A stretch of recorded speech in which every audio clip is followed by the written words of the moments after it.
అయినా ఉన్నట్టుండి అసలు ఇలా ఎలా జరిగింది? ఏమని చెప్పమంటారు వదిన గారు? మీరే నాకు చెప్పండి. ఏ తల్లైనా వినకూడని మాట విన్న తరువాత ఎలా తట్టుకుంటుంది? ఒక కూతురు చేసిన పొరపాటు వల్ల ఎంత పెద్ద ఘోరం జరిగిందంటే దానివల్ల ఇంకొక కూతురు జీవితం నాశనమైపోయింది. నేను మిమ్మల్ని క్షమాపణ అడుగుతున్నాను. సరళ తరపున అలాగే నా తరపున కూడా. మాకు దీని గురించి కొంచెం కూడా తెలీదు. తెలుసుంటే ఎప్పుడూ ఇలా జరగనిచ్చేవాళ్ళం కాదు. క్షమించండి. చూడండి, మీరు క్షమాపణ అడిగి నేను సిగ్గుపడేలా చేయకండి. ఈ సమయంలో అన్నిటికన్నా ముఖ్యమైంది సరళగారి ఆరోగ్యం. ముందు ఈ గండం గట్టెక్కితే మిగతా విషయాలన్నీ తర్వాత మాట్లాడుకోవచ్చు. సురేష్, ఎక్కడికి వెళ్తున్నావు బాబు? నానమ్మ, డాక్టర్స్ కాసేపట్లో ఆంటీ గారిని ఆపరేషన్ థియేటర్లోకి షిఫ్ట్ చేస్తారు. వాళ్ళు కొన్ని మందులు రాసిచ్చారు, అందుకని అవి తీసుకురావడానికి వెళ్తున్నా. ఇతను సురేష్ మీకు తెలిసే ఉంటుంది. సరళ రోడ్డు మీద కళ్ళు తిరిగి పడిపోయినప్పుడు ఇతనే సరళని హాస్పిటల్కి తీసుకొచ్చాడు. కష్ట సమయంలోనే నిజమైన స్నేహితులు మనకి సహాయం చేస్తారు. బాబు, నువ్వు 2 కుటుంబాలకి నిజంగా చాలా పెద్ద సహాయం చేశావు. భగవంతుడు నిన్ను చల్లగా చూడాలి. సహాయం అయితే నేను అందరికీ చేస్తూ ఉంటాను. పైగా ఆంటీ గారు నాకు నా బెస్ట్ ఫ్రెండ్కి అమ్మ కదా. ఆవిడ కోసం నేనేమైనా చేస్తాను. మందులు తీసుకొస్తాను.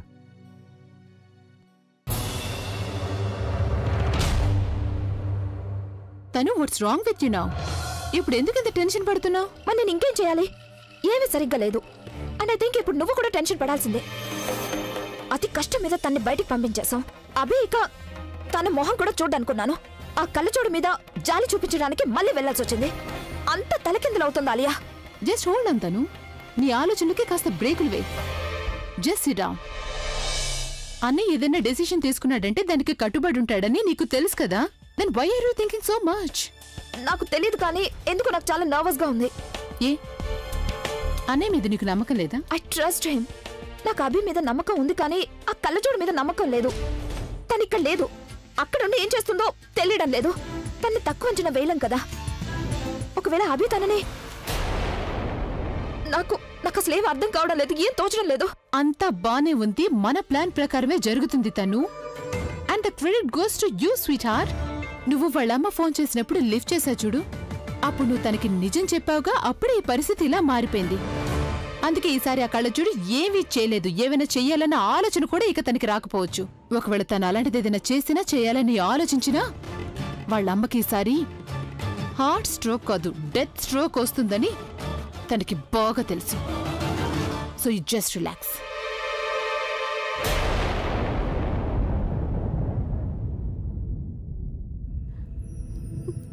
అయినా నానమ్మ, ఉన్నట్టుండి ఇదంతా ఎలా జరిగింది?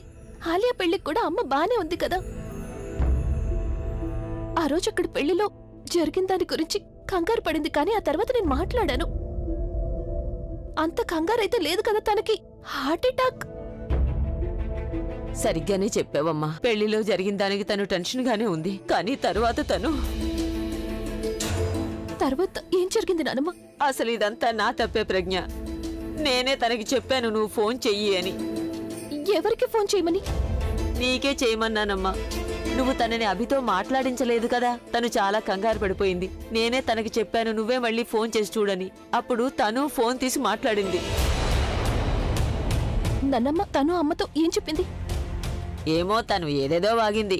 అది ప్రవీణ్ ఆ రోజు పెళ్లి నుండి వెళ్లిపోవడానికి నువ్వే కారణం అంది. ఎందుకంటే ప్రవీణ్ కి మన బుల్బుల్ కి నువ్వు పెళ్లి చెయ్యాలనుకున్నావు అంది. కానీ తన మాటలు నేను నమ్మలేదనుకో.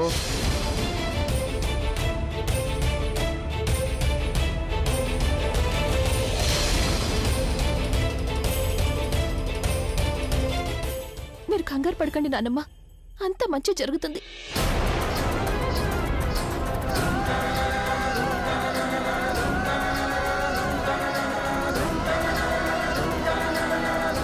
నానమ్మ, నేను ఇప్పుడే వస్తాను.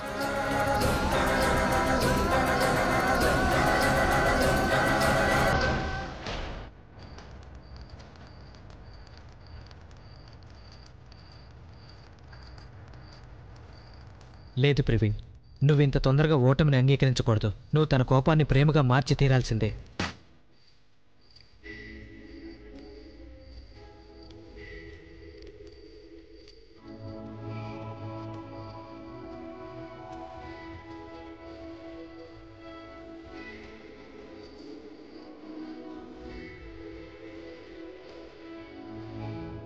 బేబీ ఎక్కడికి వెళ్ళిపోయావు నువ్వు నన్ను వదిలేసి? నేను ఎంత డిప్రెస్ అయిపోయానో తెలుసా? చూడు, ఎవరితో మాట్లాడుతున్నావు ప్రవీణ్? నేను నా గర్ల్ ఫ్రెండ్తో మాట్లాడుతున్నా, ఇంకెవరితో మాట్లాడతా? Girl friend? నీకేమైనా మతిపోయిందా ఏంటి? ఎగ్జాక్ట్లీ, తను కూడా అదే అంటుంది. తన ప్రేమలో పడి మతిపోయిందని. నీకు తెలుసా బుల్బుల్, తను నన్ను వదిలేసి వెళ్ళిపోయింది, చాలా కోపంగా ఉంది. But now she's back. ఎక్కడ? ఇక్కడైతే ఎవరు? బుల్బుల్, మేము ఎదురు మాట్లాడుకుంటున్నావు. అరే నిజంగానే మతిపోయింది. నువ్వు అక్కడ ఎందుకు కూర్చున్నావు? అక్కడ చాలా మురిగ్గా ఉంది. రా ఇక్కడ కూర్చో. నీకు తెలుసా ఎంత కాలమైందో నిన్ను ఇంత దగ్గరగా చూసి, నీతో మాట్లాడి, నిన్ను హగ్ చేసుకుని. Come on, give me a tight hug. Come. You know I love you so much baby. నువ్వు నా పక్కన ఉన్నావంటే నాకేమనిపిస్తుంది అనుకున్నావు? I'm just complete. నేను ఎప్పుడూ కోరుకునేవాడిని మనం ఇలాంటి చోట్లోనే ఉండాలని. ఇంకెవరూ ఉండకూడదు, మనం మాత్రమే ఉండాలి. నేను కట్టెలు కొట్టి తీసుకొస్తే నువ్వు నా కోసం వంట చేయాలి. ఇక ఆ తర్వాత నువ్వు నేను కూర్చొని మాట్లాడుకుంటాం. మాట్లాడుకుంటూ అసలు ఎప్పుడు నిద్రపోతామో మనకే తెలియదు. ఇక ఆ తర్వాత అఫ్కోర్స్ పిల్లలు. ఏంటి పిల్లల పేర్లా? Let me think. ఓకే, మనోరియల్, శేష్వా అండ్ మాన్షోయా. నీకేమైనా మతిపోయిందా ఏంటియా? ఇదేమైనా చైనీస్ మెనూనా? ఎవరైనా తమ పిల్లల పేర్లు మంచూరియా, శేసు, బాసు ఇంకేదో అలా. ఓ హలో, నీకేం ప్రాబ్లం? నా గర్ల్ ఫ్రెండ్ కి చైనీస్ అంటే ఇష్టం, మధ్యలో నీకేమైంది? పిల్లలు క్యూట్ గా ఉంటారు. పిల్లల పేర్లు కూడా అలాగే ఉండాలి కదా, క్యూట్ క్యూట్. ఎలా అంటే ఖుషి, శివాంజ్, అలాగే అహానా, రియా. అలాగే, కానీ అంతేం బాలేదు. నువ్వు చెప్పిన చైనీస్ పేర్ల కంటే చాలా బాగున్నాయి. పిల్లలకి నువ్వు ఈ పేర్లు పెట్టాలి. నువ్వు చెప్పేది ఎలా ఉందంటే నేను నా గర్ల్ ఫ్రెండ్ నీ పిల్లల పేర్లు ఆలోచిస్తున్నట్టుంది. మేమైతే మా పిల్లల పేర్లు కదా డిసైడ్ చేస్తున్నాం, మధ్యలో నీకెందుకు ప్రాబ్లం?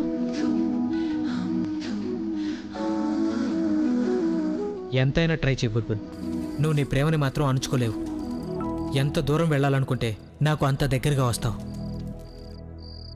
ఇంత లేట్ అయిపోయింది, అవి ఇంతవరకు రాలేదు. రిలాక్స్. నీకు మా నానమ్మ గురించి తెలుసు కదా. నానమ్మ అక్కడ కూర్చొని ఎవరితోనో మాట్లాడుతూ ఉండుంటుంది. అందుకే అన్నయ్య కూడా అక్కడ ఉండిపోవాల్సి వచ్చుంటుంది. వస్తుంటారులే. అదిగో వచ్చేసారు. నేను చూస్తా. Relax, control your emotions. తను అన్నయ్యతో పాటు నానమ్మ కూడా వచ్చుంటుంది. ఒకవేళ మా నానమ్మ నీ ఎమోషన్స్ ని చూసిందనుకో, అప్పుడు ప్రాబ్లం ఇంకా పెద్దదవుతుంది. అందుకే ఒక పంచే, నువ్వు వెళ్ళి దాక్కో. నానమ్మ గదిలోకి వెళ్ళిపోయిన తర్వాత నువ్వు అన్నయ్యని కలవచ్చు. Done, I'll see you.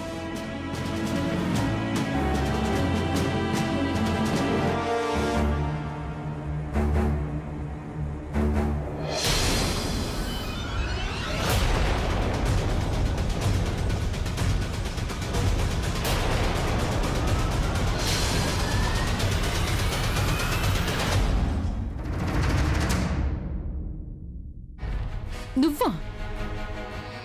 నీకెంత ధైర్యం ఉంటే నువ్వు మళ్ళీ నా ఇంటికి తిరిగొస్తావు? ఆగో, ఒక్కడుగు ముందుకు వేసినా నేను ఊరుకునేది లేదు.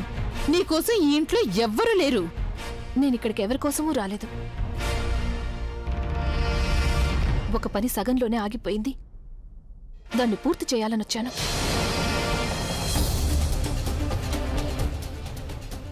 ఆగు, ఐ సెడ్ స్టాప్ ఇట్. మర్యాదగా అక్కడే ఆగు. నేను చెప్పేది నీకు వినిపించడం లేదా? ప్రజ్ఞ, నువ్వు మళ్ళీ వచ్చావా? ఇంత ఇన్సల్ట్ జరిగిన తర్వాత కూడా నీకు సరిపోలేదా? తను రిలాక్స్. కొంతమందికి పూర్తిగా పరువు పోయేదాకా కూడా వాళ్ళకి నిద్ర పట్టదు. చూడు కళ్ళ చూడు, మా కోపం రెట్టింపయ్యి మేము నిన్ను ఇక్కడి నుంచి మెడ పట్టుకుని బయట గంటేలోపు నువ్వే ఇక్కడి నుంచి మర్యాదగా వెళ్ళిపో. లేదారియా, ఇందాక అభి ఇంట్లో ఉన్నాడు కాబట్టి నేను తన్ని ఏమీ అనలేదు. కానీ ఇప్పుడు నేను తనతో మొత్తం లెక్కలు సరి చూసుకుంటాను. నేనేం చేస్తానంటే అద్దంలో తన మొహం చూసుకోవడానికి కూడా సిగ్గుపడాలి.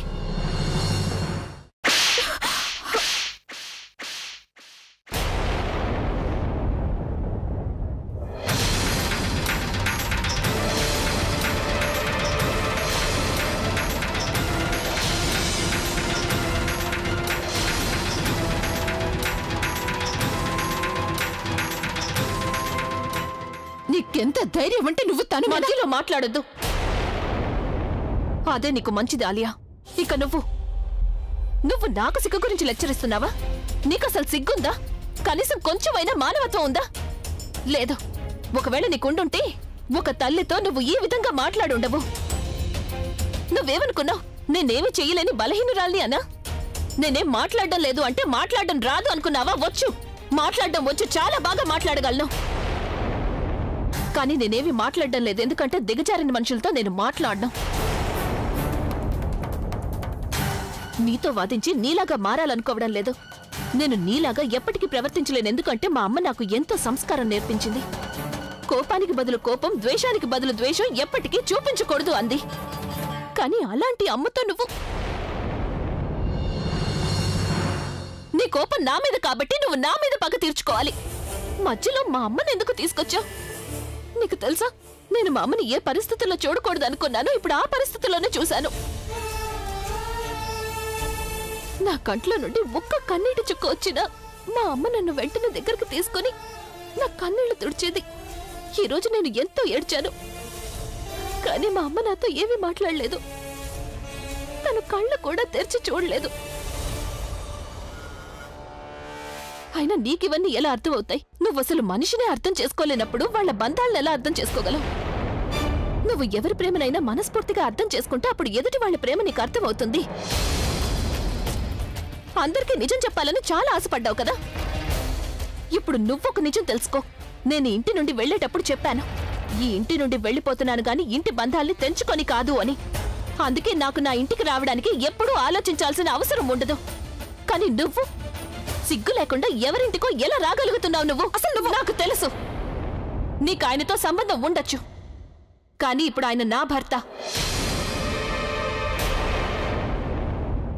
సమాజం మా బంధాన్ని గౌరవిస్తోంది.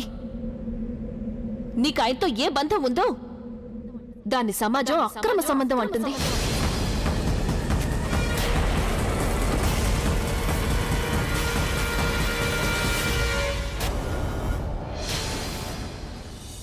ఈ విషయం 4 గోడల మధ్య ఉంది కాబట్టి సరిపోయింది. ఏ రోజైతే ఈ విషయం బయటికి వెళ్తుందో అప్పుడు మొహం అద్దంలో చూసుకోవడానికి కూడా నువ్వు సిగ్గుపడాలి. అలాగే ఒక ఆఖరి విషయం, నేను ఇంటికొచ్చాను, మీ అందరినీ భరించాను, మీ అందరి తిట్లు పడ్డాను, తిరిగి ఏమీ అనలేదు, ఏమీ చేయలేదు. కానీ ఒకవేళ మా అమ్మకి ఏమైనా జరిగిందంటే అప్పుడు నేను మౌనంగా ఉండను. నా కుటుంబంలో ఏ ఒక్కరికైనా సరే కొంచెం కష్టం కలిగినా ప్రతి దానికి నేను ప్రతీకారం తీర్చుకుంటాను. నీకు ఎలాంటి పరిస్థితి కల్పిస్తానంటే గదిలో ఒంటరిగా ఉండడానికి కూడా భయం వేస్తుంది నీకు. గుర్తుంచుకో, గుర్తుంచుకో, గుర్తుంచుకో.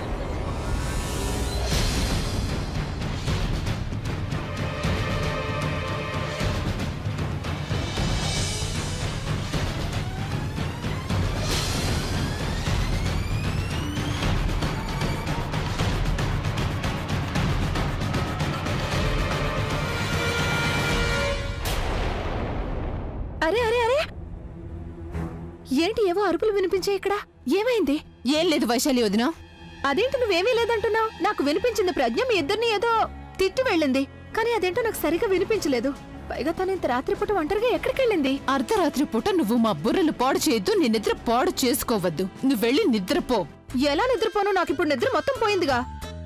మీ ఇద్దరికి ఇలాంటి పరిస్థితి వచ్చిందేంటి? మీరు నాకు ముందే చెప్పాల్సింది కదా. అయినా మీరు బయటకు వెళ్లి గొడవ పడి ఉండాల్సింది, లేకపోతే నెమ్మదిగా అరుచుకుని ఉండాల్సింది. నాకు మీరు ముందే చెప్పుంటే అప్పుడు నేను చెవుల్లో దూదులు పెట్టుకుని ప్రశాంతంగా పడుకునేదాన్ని. చెవులలో కాదు, దూది నోట్లో పెట్టుకో. అలాగే మమ్మల్ని ఒంటరిగా వదిలే. చూస్తుంటే ప్రజ్ఞ చాలా గట్టిగానే డోస్ ఇచ్చినట్టుంది వీళ్ళిద్దరికి. ఏదో ప్రత్యేకత ఉందా ప్రజ్ఞలో? నేను కూడా అచ్చు అలాగే అవ్వాలనుకుంటున్నాను. మిమ్మల్ని ఇద్దరిని ఒంటరిగా వదిలిపెట్టను.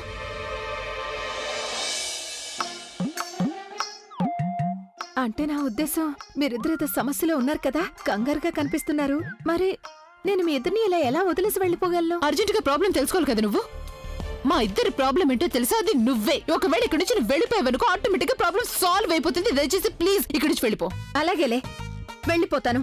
మీరిద్దరే ఉండండి, ఏడుస్తుండండి. ఇక్కడే నిలబడి తర్వాత మళ్ళీ ఇలా అనకండి, వైశాలి వదిన కళ్ళు తుడవడానికి కూడా రాలేదే అని. వెళ్తున్నాను. కాసేపు నేను నా భర్త గురించి ఆలోచించేసరికి ఇంటి విషయాలేవీ తెలియకుండా పోయాయేంటి? ఏదో జరుగుతోంది ఇంట్లో. పెళ్లి ఆగిపోవడం, అంతేకాకుండా ప్రజ్ఞ వీళ్ళిద్దరిని తిట్టి వెళ్ళడం. వైశాలి, ఏం జరుగుతోంది? నువ్వు అదంతా తెలుసుకోవాలి కదా. ఈ ఆపరేషన్ ఇంకా ఎందుకు మొదలు పెట్టలేదు? ఎంతసేపు పడుతుంది? సీనియర్ డాక్టర్ ఇంతవరకు రానేలేదు. ఆయన వచ్చిన తర్వాత మేము ఆపరేషన్ మొదలు పెట్టగలం. కానీ ఆయన రాలేదంటే మీరు ఆపరేషన్ చేయరా? చూడండి, మీరు అర్థం చేసుకోవట్లేదు. మాకు మొత్తం అర్థమైంది. చూడండి, మీ డాక్టర్ ఏమి విఐపి కాదు. మేము ఆయన వచ్చి రిబ్బన్ కట్ చేయమని అడగటం లేదు. అరే, ఇది ఆయన డ్యూటీ. ఆయన ఎందుకు టైంకి రావట్లేదు? చూడండి, మీరు మర్యాదగా మాట్లాడండి. మీరు మీ పనిని సరిగ్గా చేయండి. డాక్టర్ గారిని పిలవండి. చూడండి, ఆయన చాలా క్వాలిఫైడ్, ఇంకా బిజీ డాక్టర్. ఇలాంటి చిన్న చిన్న వాళ్ళని ఆయన చెక్ చేయరు కూడా. ఏ లేని వాళ్ళంటే వాళ్ళ ప్రాణాలకు విలువ ఉండదా ఏంటి? లేకపోతే మీ డాక్టర్ గారి డిగ్రీ విలువ ఒకరి ప్రాణం కంటే ఎక్కువ? మీరు డాక్టర్ గారిని త్వరగా రమ్మనండి, లేకపోతే ముందు ఆయన ఎవరికీ ఆపరేషన్ చేయకుండా చేస్తాను. మేము ఆయనకి ఫోన్ చేశాము. నాకు ఆయన నెంబర్ ఇవ్వండి, నేను ఆయనతో మాట్లాడతాను. నేను మిమ్మల్ని అడుగుతున్నాను, నాకు ఆయన నెంబర్ ఇవ్వండి.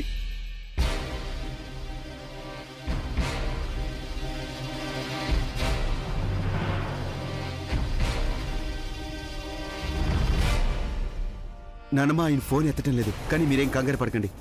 మీరు నాకు ఆయన అడ్రస్ ఇవ్వండి. దానికి ఆయన పర్మిషన్ కావాలి. మీరు నాకు ఆయన అడ్రస్ ఇవ్వండి, లేకపోతే ఈ హాస్పిటల్కి ఉన్న పర్మిషన్స్ అన్ని నేను క్యాన్సిల్ చేయించేస్తాను. నర్స్, ఆయన కార్డు తీసుకురారా.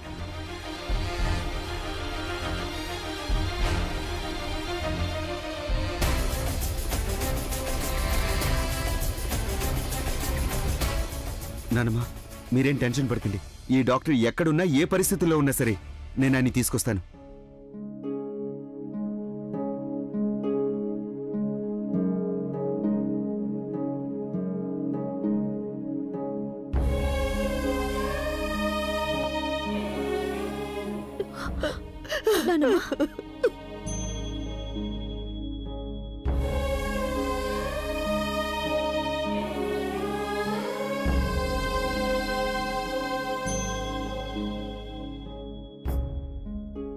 బావగారు, నేను నానమ్మని ఎప్పుడు ఇలా ఎడవటం చూడలేదు. పెద్దమ్మకి నయమైపోతుంది కదా.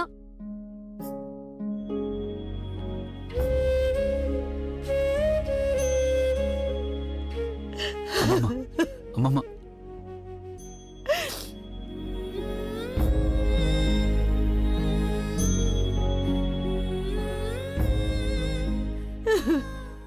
అమ్మమ్మ మీరెందుకు ఏడుస్తున్నారు?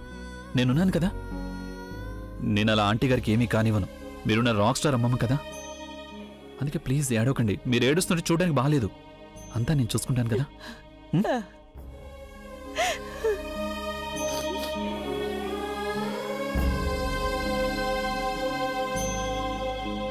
డాక్టర్, నర్సెస్ ఎక్కడున్నారు అందరూ? ఈ హాస్పిటల్ ఓనర్ ఎక్కడ? నేను అతనితో మాట్లాడాలి వెంటనే. హాస్పిటల్ నడుపుతున్నాడా లేకపోతే ధర్మసత్రాన్నా? ఒక పేషెంట్ తన ప్రాణాలతో పోరాడుతోంది, కానీ మీరు ఎవరు కొంచెం కూడా పట్టించుకోవట్లేదు. పార్టీ జరుగుతోంది ఇక్కడేమన్నా? Do you know who am I? మీకు తెలుసా లోపల ఎవరైతే ఉన్నారో ఆవిడ నాకు ఏమవుతారో? ఆవిడ నాకు తల్లి లాంటి వారు. ఒకవేళ మరో 10 నిమిషాల్లో మీ సో కాల్డ్ సీనియర్ డాక్టర్ రాలేదంటే గనక నేను ఈ హాస్పిటల్కి ఎలాంటి పరిస్థితి తీసుకొస్తానంటే ఇక్కడ మనుషులు కాదు కదా, జంతువులు కూడా రావు. ఆ తర్వాత మీరు ఆడుకోవాలి డాక్టర్ డాక్టర్ అంటూ. 10 నిమిషాలు టైం ఇస్తున్నాను. ఒకవేళ 10 నిమిషాల్లో ఆపరేషన్ మొదలవ్వలేదనుకో, అప్పుడు నాకంటే చెడ్డవాడిని మీరు ఎక్కడ చూడలేదు. ఇంకా ఏంటి నిలబడి చూస్తున్నారు? కమాన్ హరి అప్, మీరు నాతో పడండి.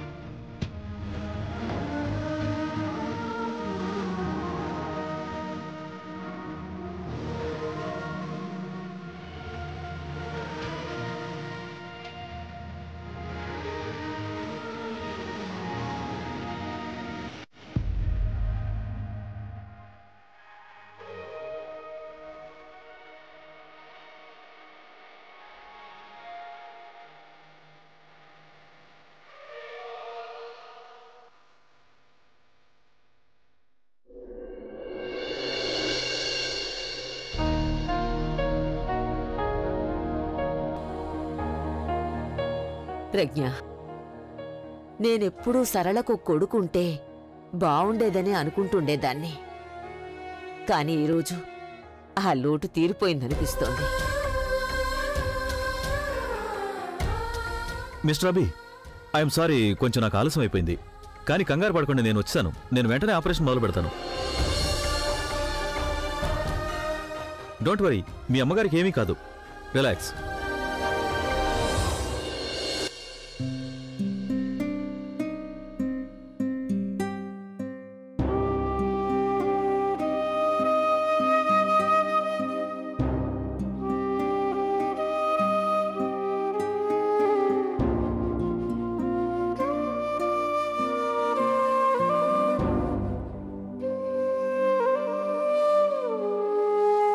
నువ్వు నన్ను ఇంత గౌరవంగా చూడాల్సిన అవసరం ఏం లేదు. ఎందుకంటే ఇప్పుడు నీ మాయలు నా మీద పనిచేయవు. నీ కళ్ళు, నీ మాటలు ఏవీ నా మీద ప్రభావం చూపించలేవు. తల నుంచి పాదాల వరకు నువ్వు మోసంలో మునిగిపోయావు. నీ దృష్టిలోనే ఏదో లోపం ఉంది. అందుకే ఇప్పుడు నీ మొహం చూస్తుంటే ఏ మాత్రం జాలి కలగడం లేదు. ఇదంతా నేను నీకోసం కాదు, మీ నాన్నమ్మ కోసం చేశాను. ఎందుకంటే ఎంత కాదనుకున్నా నాకు ఆవిడతో ఒక బంధం ఏర్పడింది కదా. ఎలాగైతే నేను మా నాన్నమ్మని బాధపడుతుంటే చూడలేనో అలాగే నేను ఆవిడ బాధపడుతున్నా కూడా చూడలేను. కారణం ఏదైనా సరే మీరు మాత్రం నాకు ఎంతో పెద్ద సాయం చేశారు. ఒకసారి నేను మీకు సాయం చేసినందుకు ఈరోజు మీరు నాకు సాయం చేశారు. మనం ఒకరికొకరం ఏమీ కాకపోవచ్చు, కానీ ఒకరికొకరం రుణపడి ఉన్నాం. రుణపడి లేవు. నువ్వు నా దృష్టిలో దోషివి.